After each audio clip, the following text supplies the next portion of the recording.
There might be people that trickle in, and then there might like I know we have a bunch of people who end up watching the recording if they can't actually make the meeting. So I have the privilege this month that I'm not actually doing anything in this meeting. I'm just introducing Jess and Heather, who have some great stuff to share about our mobile responsive site. So I will turn it over to them.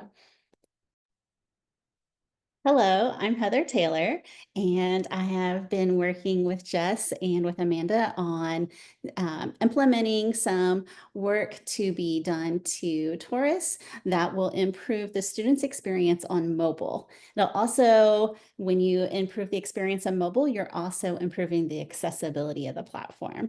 So I'm excited to share that with you, and I'm just going to go ahead and get started.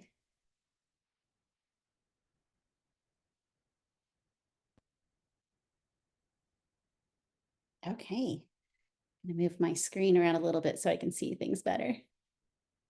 So the work that we've been doing is for our version 32 mobile responsive design. And I've broken this up into 4 different sections. We're going to review some changes made to the lesson, learn, changes that are going to be global across the platform, and then also a few changes to the homepage. And actually the homepage, we're just looking at some features that could be introduced to improve the experience. And then once we go through all of our slides, I have an activity for us to engage in to be able to gather some of your feedback. So the first thing we're going to look to do when we're looking at a lesson, when there is an image inside of a lesson and it's on a mobile device, we want to be able to add a label above images that says pinch to zoom. It's just a nice little reminder to a student that if there is an image and they need to get a closer look into some details. This particular image looks like it's of a campfire on a beach, but perhaps this is a graph or something has a lot of detailed information. That label just helps give them that little reminder that they can zoom in and get some additional information that they need. The second thing is right now on desktop, there is a backlink when you are within the learning content and you want to go back to a previous page. Right now, it's just an icon located in the top left-hand side. We want to change that on mobile so that it is a link that sits at the very top of the screen. And the reason we want to do that is because on desktop, where that icon aligns on the left-hand side is taking up space in a sidebar. And when the screen shrinks for a mobile device, that sidebar is taking up a lot of room. So the new design is going to allow us to use a lot more of the screen space or the surface of the screen, which will provide a better experience for students. The next thing we're going to look at is when a student is within their lesson and they are interacting with the social annotation, or what we also call notes. There is a lot of things that can happen to where when you open up social annotation, there's a lot of things that need to be tweaked, such as I've got some screenshots here of the current state. And on the very first screenshot that we see, looks like a highlighted box. This is where my notes have been opened, or the social annotation has been opened. And there's actually some horizontal scroll here on the screen. So we want to eliminate the horizontal scroll. We want to make sure that everybody can access all of the content that's inside of that pop-up that shows when you click on to add a note. We also want to make sure that the content is completely accessible. And so that's one thing that we need to do. It may be a little hard to see, but on the second screen, there's a yellow box and it's highlighting the little bubble that pops up when you want to be able to add a note. This is kind of hard to see. It's very off to the right-hand side. And part of it is also depending on your screen and the horizontal scroll, you may not see that bubble at all. So by going through and doing some of the work to make sure everything fits onto the screen appropriately, we'll be able to, again, improve that experience for the students. And then on the very last screenshot that's shown on this slide, we've got the actual toolbar. And the toolbar is the same color as the background of the page right now. So it's very hard to see. So that's something we want to improve to make sure that it is visually stands out against the background of the page so that students know it's there and that they can interact with it. So let's take a look. The next slide, we're going to take a look at the future design or the future concepts of social annotation. And there's two concepts here. And the reason I'm showing two concepts is because one is a little easier to implement from a technical perspective than the second one. So we want to be able to offer, one could be the MPV version, depending on the capacity and the level of effort that the engineering team has. And then the second one could be something that we could go back and refine. So of course, we see on concept A on the screen, you can see that the little bubble where you're going to add the notes is much more evident. It's within that screen space for the device. It also has concept A. Concept A is not MVP. Concept A, I don't know if I might have said that backwards. Concept A is the nice to have. That's where we have at the very top of the screen, we have this, the toolbar moves to the top of the screen rather than being on the right-hand side of the screen on desktop. On mobile, it moves to the top where we have a backlink. We have notes and course content with labels, so it's very clear what they are. And then when you click on here, the very first concept A has a highlighted blue line underneath notes. And if you look towards the bottom of that screen, there will be like a drawer that opens up to where the student can add their notes. This allows for the content on the screen to stay in the exact same place. And then the drawer just opens up from the bottom. So adding that addition of a drawer, that is going to take more effort. And so in concept B, this is very much what we have in place now, where we have that when you click on the notes, you have a pop-up modal that opens up. And this is what we see on desktop. The difference here is that it fits as it should, and there's no horizontal scroll.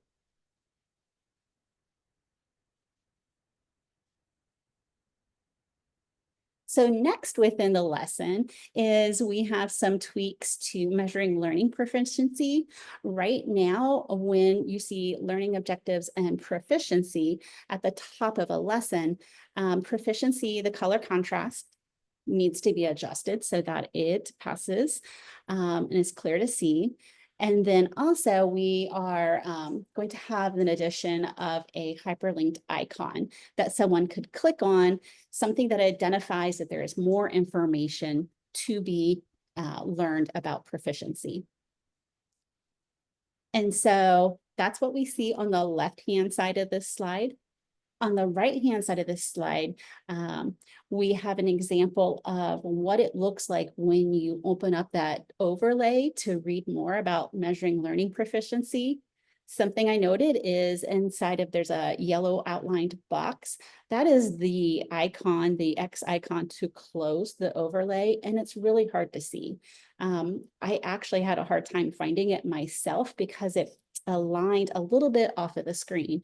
And so in the proposed design, we are looking to replace that X icon that sits off to the top right-hand corner to a backlink that sits at the very top of the page. So it's emulating some of the other designs that we saw on previous screens where you have a, when you're navigating back, it is something that sits at the top of the screen and students will be more familiar with that.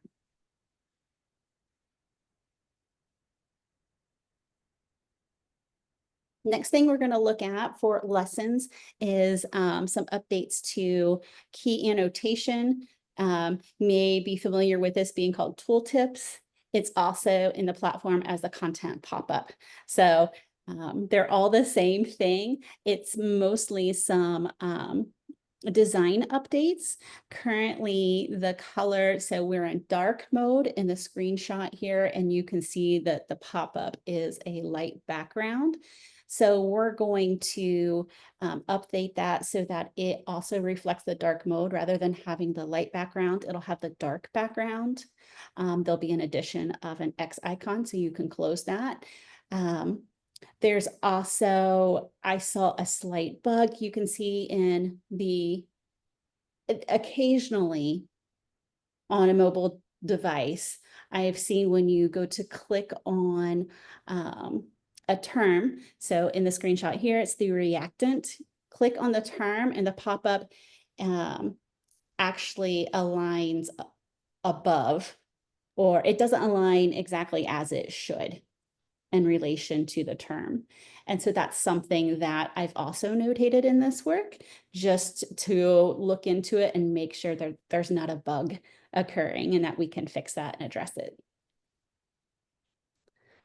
Next thing on lesson, and lesson is where we have the bulk of the work because this is where students are learning. And so that's where we've really focused a lot of this.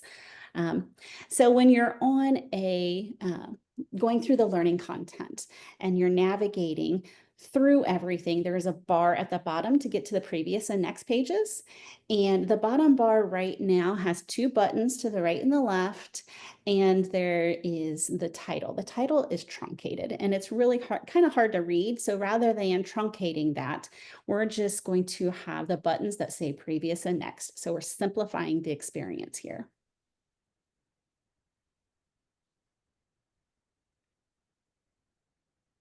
Also in lesson, I've got it notated, we did a lot of research into the question types and the content and what that looks like. So these are the screenshots that I took of the current state in production. And the very first one we see where I've highlighted that back icon that I mentioned that we see on desktop, and then also the social annotation or the notes icon that's on the right-hand side.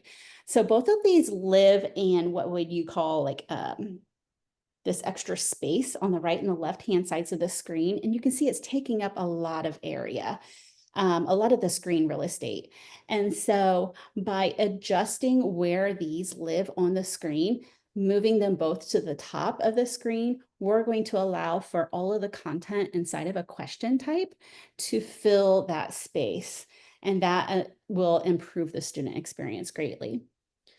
As I was going through and reviewing some of the question types, I did note that there are some things such as, you'll see something here called design chisel. And design chisel is just going in and adjusting spacing, padding, which is padding in the margin around the content. It could be the color contrast. It could be the typography, the line height, making sure that everything is readable.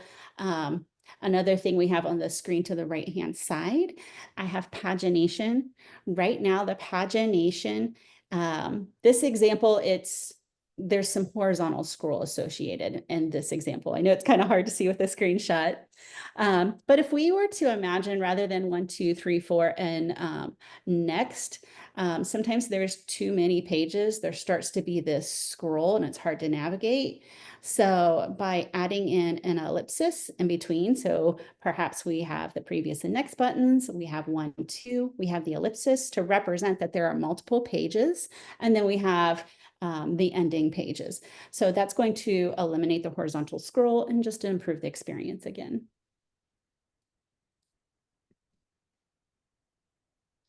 So the next section we're going to look at is learn. And specifically here, when somebody is in a gallery view and they are clicking on that module card in the gallery view, right now, that will expand the content and you'll see everything inside of that module. In the future design, rather than clicking on that card and opening all of the content and causing a lot of vertical scroll, we're going to have, when you click that card inside of the gallery, it will open an overlay that will only present all the information inside of that module. So it's really isolating that information for the student.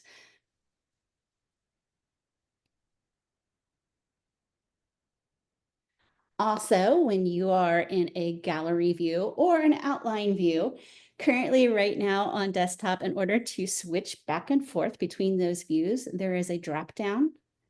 On mobile, that drop down is, again, you can see how the color of it blends into the background of the color and it's aligned. It gets lost within the content.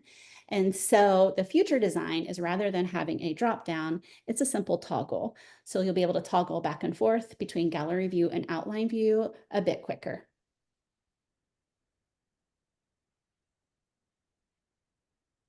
And then also in our Learn experience, when you click into that gallery view modal, there's an addition of a call to action.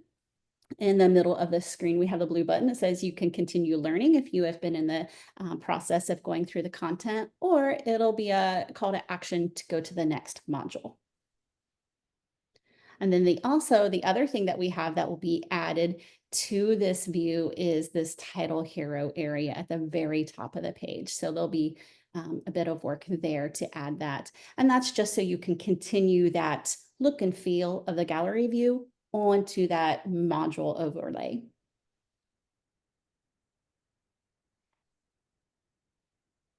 And then again, all throughout the pages as this work is being done, there'll be some design chisel. And in the current state, I have where a unit title is highlighted. And in this particular example, it has, this is an example of where the line height has been set and there's information, there's text laying on top of text. And that makes it really hard to be able to, to be able to see all of the content or to read the content. Words are hard because it's a Friday. So, and then an example of future design, that's where all of the content is very easy to read. It's very clean. You'll be able to see, I notice in the current state, that second screen where everything has the hierarchy is nested. And so you've got a lot of spacing, a lot of padding. You've got words that are wrapping onto multiple lines. And the mobile design, we remove that extra spacing and padding, and we add in some horizontal rules to be able to section out the different areas within the units and modules. This allows us to use as much screen real estate as possible to be able to get the content on there. Okay. Now we're going to look at some changes that are going to be implemented more on a global level.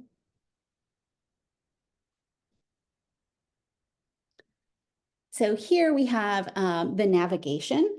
So the navigation is when you click on the hamburger menu on the top right-hand corner, and it opens up right now it looks like a drop down or up from the top.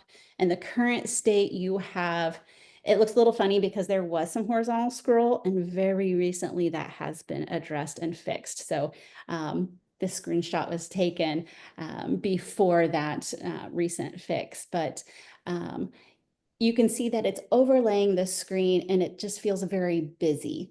And so in the future time design, we're looking at taking, when somebody opens up that navigation, it's a full screen overlay. Takes over the full screen. It's easier to read. There's a little bit more spacing. It brings in links to support and settings. And then it also moves the profile information to the bottom of the screen. So it separates the content a little bit more.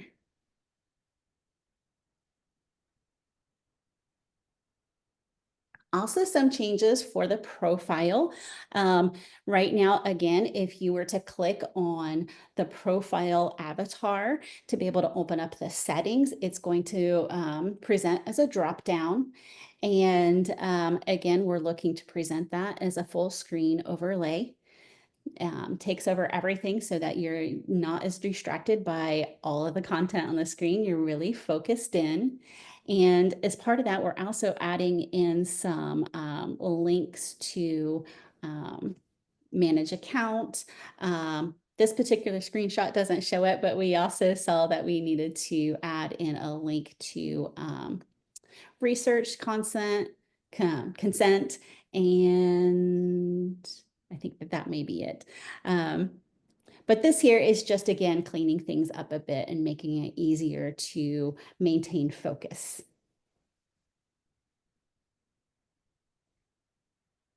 Again, another example that we have within global settings is cookie preferences.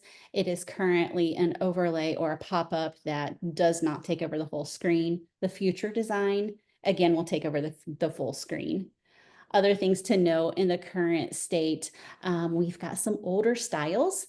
The buttons do not have a border radius. When we're in there doing the work, if we can take the opportunity just to look for ways to be able to improve that design consistency across the platform, this could be an opportunity to do that. Adding the border radius around the buttons is one of those things.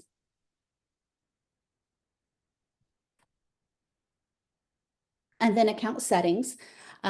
This is, and the current state of account settings is another one of those things that has very recently been updated. It does not look like this now. All of the form input fields do span across the whole screen, and everything is now accessible. It's work that has very recently been pushed to production, but the thing that has not been done yet is just updating some of those styles again, so that way we have that consistency across the platform.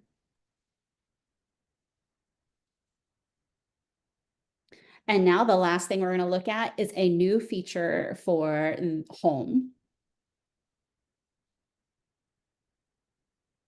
So I have a prototype here, and in this prototype, we're going to look at two different things. We're going to look at how to navigate all of the items on the home page using a secondary mobile navigation, and then also using some jump links. So let's see how this works. Sometimes it's a little slow running a prototype inside of Zoom, so we'll give it a second here. Okay, it wasn't too bad. So we're going to start with the jump links first. First thing you're going to notice is we have this secondary navigation located to the very top of the screen. This navigation is going to include all of the different sections that are on the home page.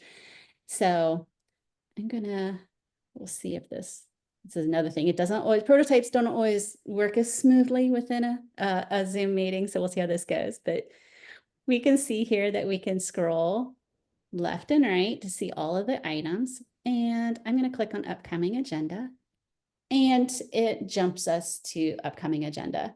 So that is one way to be able to navigate very quickly on a mobile device to the different sections of content that's on the home page. My assignments, and it jumps us down there.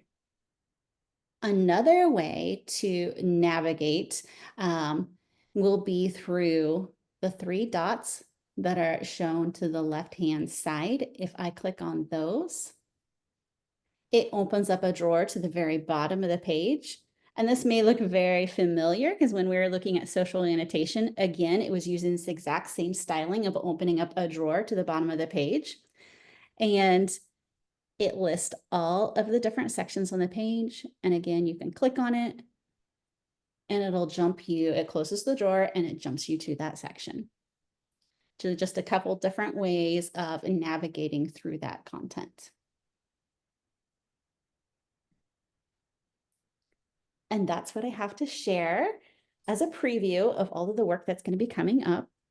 And next thing I want to do is have us join together in an activity to be able to share your feedback and all of your thoughts. So I'm going to share in a chat, copy this link, and share it out to you. And so you can join me in FigJam.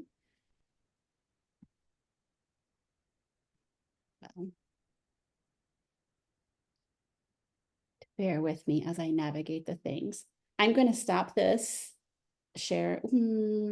Yes, I need to stop sharing this presentation, and then I will share a new screen that has our FigJam, and I will drop the link into the chat. I need to stop because I'm sharing just the slide deck. On camera. All right. Let's see.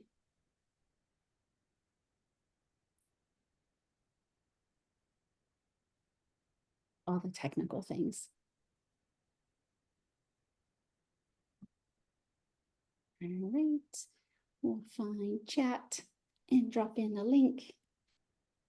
Okay, so this is a link to a Fig Jam that we're gonna do a feedback activity in, and I will wait to see if you all can join me in there. I have an open session, so hopefully no one has any difficulty getting in. Looks like I see me plus 4, so.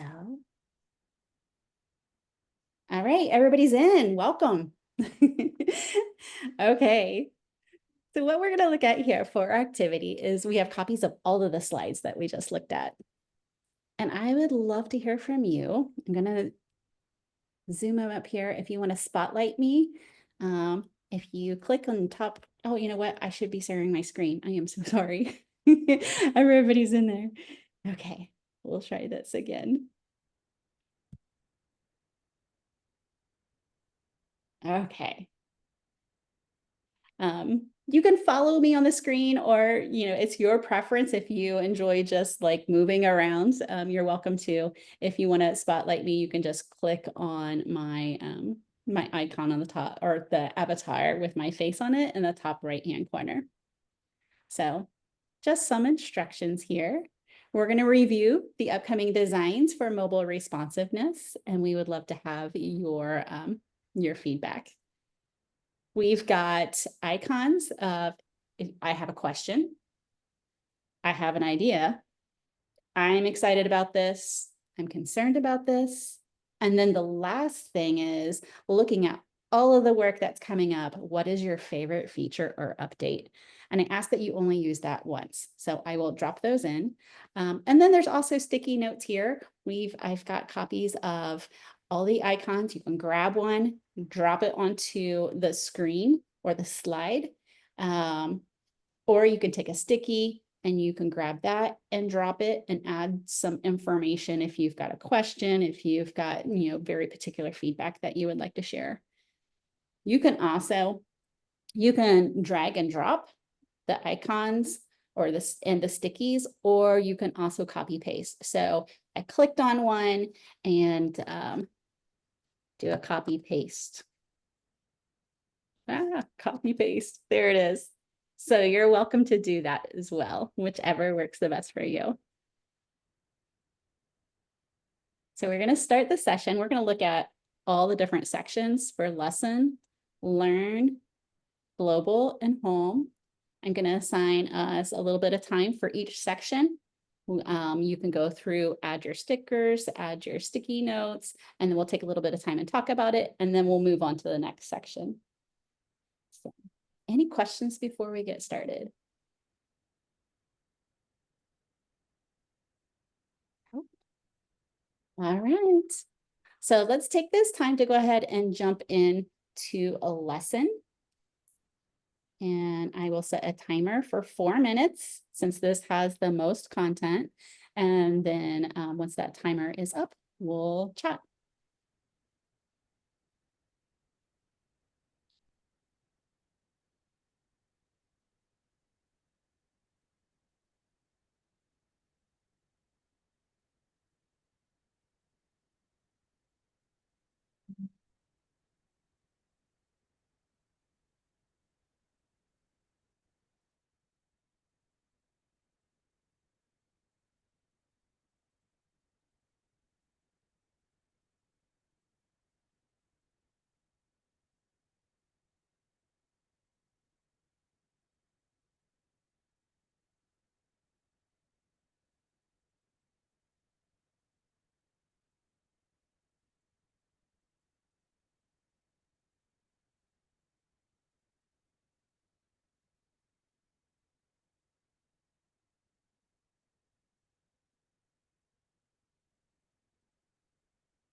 Heather, it looks like there's a question in the chat for you.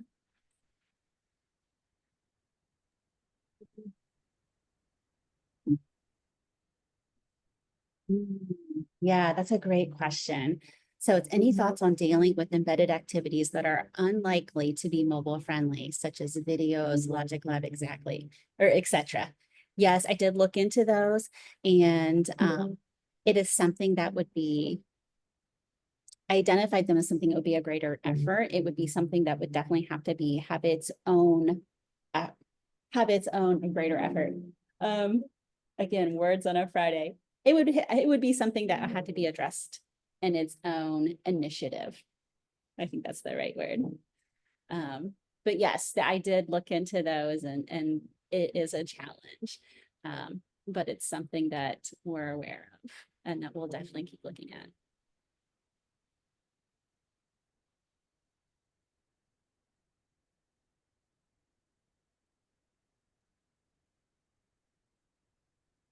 And just also to notate, as I said, that this is the work that we're doing for mobile responsiveness is not a one and done. There will be additional efforts in the future. I can't say when. That's the road mapping and everything is not something that I'm part of, but I know we have discussed that it is mobile responsiveness is continuous improvement. And so I know there is a dedication towards that. I can speak to that a little bit since I am involved in the roadmap. So our roadmap, as you folks know, if you look at the roadmaps on our website, I really only go out 12 months. Just because I think, even getting out, that far, it can already start to be a little uncertain, like a lot can happen in that time. And I feel like if I go longer than that, then it just starts to be really unreliable. So as of right now, then we have this big push for mobile responsiveness in version 32, which is the version that is, the release that's going to happen after our current release that we're working on right now is version 31. So we'll start working on version 32 in July, and that'll take us through the end of the year. So I don't right now have on our official roadmap any other pushes for mobile responsiveness, but in my unofficial roadmap that actually goes through 2026, I do have a spot carved out there. I really want to see, once we implement Heather's improvements in version 32, I want to do some testing and kind of figure out how are students using, like, are they using, accessing the courses on phones? Are they using tablets? Like, do any of the improvements that Heather makes, does it encourage people to use a mobile device where maybe they didn't before? Because right now I think our mobile usage is pretty low. And some of the student populations that we're trying to reach out to generally do have easier access to a mobile device than necessarily a computer. So we might actually see some improvements in students, engaging with Torus with mobile responsiveness. So I want to kind of see how things go before I formally schedule anything, and kind of have a sense of what would be the biggest impact? Would it be, a mobile effort for some of those snarlier activities like a Logic Lab? Or are there other directions that would make a bigger impact? But I do imagine this is something that we're going to be trying to touch and improve, probably at least once a year. Thank you, Amanda. All right, so let's take a look. I'm just going to scan down through the lesson slides and look for any questions you might have or concerns, or to see if there's any stickies. No, I'm not seeing anything popping. I see some thumbs up, so we're excited about that. All right, any questions before we move on to the next section for Learn? No? Okay, we're going to do the exact same thing, and I'm going to set the timer, and this time there's not as many slides for Learn, I believe. Yeah, not as many slides, so we're just going to do 3 minutes. Same activity, going through picking stickies and stickers to represent your feedback.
Looking at the Learn slides,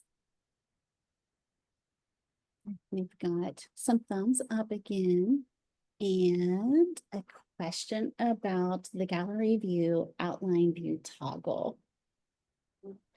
Yeah, that was me. I might just be a question about what we're looking at. Our courses are grouped and we rely on that picture, the image on the left in the old version to sort of categorize our courses into different groups. And so I guess I wasn't clear if does it go away entirely or are we in a different view in those two screenshots? I'm just trying to make the translation to the new. Oh, I see what you're saying. So the Yeah. screenshot on the very first screen Mm-hmm. is expanded view. That's the gallery view. Ah, And okay. then the second one where you have a question mark, that's the Mhm. outline view. Okay, and the outline view currently has the picture in it that is like this thing. You know, I may have the wrong screen. Oh, that screenshot is gallery view. So that Okay. first Yeah, sorry. that resolves my Yeah. brain. No, like Yes. this was great. I just wanted to make sure I was understanding if we need to like not rely on those for the same, kind of thing, but it seems like it's consistent. Yes, I am so Thank sorry. you.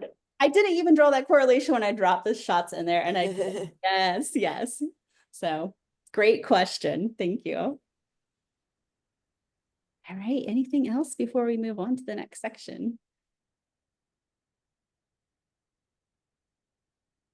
Okay, I think for our next review, we're going to look at the global changes and also the home, because there's only one slide for home. So let's go ahead and take another 3 minutes to go through and share your feedback on the changes proposed for global and home. And then also while we're doing that, if you want to, at the very top of all of the slides next to our instructions, I have added a trophy sticker for everyone. So grab one trophy sticker and put that on the thing that you are most excited about. So I will set the timer for another 3 minutes.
I just realized when I grabbed that sticker and tried to put it on the slide that it was hiding behind the slide. Has anybody else had that issue during this time? Not sure if these other stickers were, it looks like they should have been okay.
Would anybody like a little bit more time?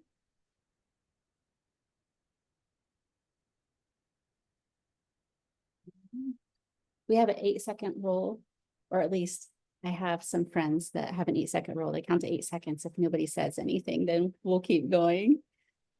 So it looks like we've got a lot of thumbs up for the work that's going to be coming up on global items and on the homepage. I'm going to scan back through here and see if we have any feedback on the different features. If there's any favorite feedback.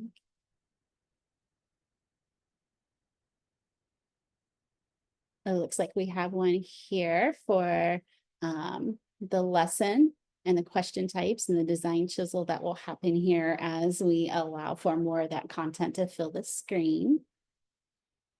And the same thing here for measuring learning proficiency. We've got some that selected.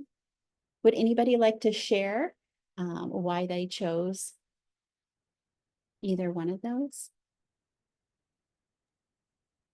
I chose one of them. I don't know if I was supposed to, but I chose the lesson page question types just because I think that will probably have, a larger impact on the student experience, making sure that they can actually see the question and access that, I think is definitely important. So Absolutely, thank you. All right. Well, that's what I have to share. Does anybody have any additional questions as we've gone through?